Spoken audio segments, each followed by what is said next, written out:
FCRA amendment bill 2026 आखिर क्या है और इसे लेकर इतना विवाद क्यों हो रहा है? सरकार फॉरेन फंडिंग यानी विदेश से आने वाले पैसों के नियमों में कुछ बदलाव करना चाहती है, लेकिन इन बदलावों में ऐसा क्या है जो इतना इम्पोर्टेंट है? चलिए आसान भाषा में समझते हैं। सबसे पहले ये समझते हैं कि एफसीआरए होता क्या है। एफसीआरए का पूरा नाम है फॉरेन कंट्रीब्यूशन रेगुलेशन एक्ट। सरल भाषा में कहें तो भारत में विदेश से आने वाले पैसों को कौन ले सकता है, उसका इस्तेमाल कैसे किया जाएगा और उसका गलत इस्तेमाल न हो, इन चीज़ों को रेगुलेट करने के लिए एफसीआरए है। अभी हमारे देश में एफसीआरए 2010 लागू है और इसका असर खासकर एनजीओज, एसोसिएशंस और दूसरी ऑर्गेनाइजेशंस की फॉरेन फंडिंग पर पड़ता है। अब आते हैं 2026 के अमेंडमेंट बिल पर। इस बिल में कई बदलाव प्रस्तावित किए गए हैं, जैसे डेजिग्नेटेड अथॉरिटी बनाने का प्रस्ताव। अगर किसी ऑर्गेनाइजेशन का एफसीआरए रजिस्ट्रेशन कैंसिल हो जाता तो उसके फंड्स और एसेट्स का क्या होगा, इसके लिए नया फ्रेमवर्क प्रस्तावित किया गया है।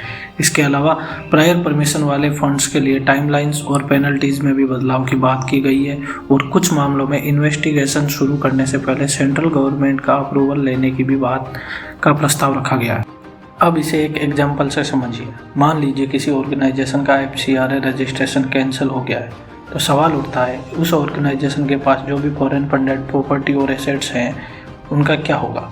इसी सिचुएशन के लिए बिल में एक नया फ्रेमवर्क प्रपोज किया गया है। इसके तहत डेजिग्नेटेड अथॉरिटी इन एसेट्स को मैनेज करने, कंट्रोल करने और ज़रूरत पड़ने पर डिस्पोज करने की प्रक्रिया में भूमिका निभा सकता है।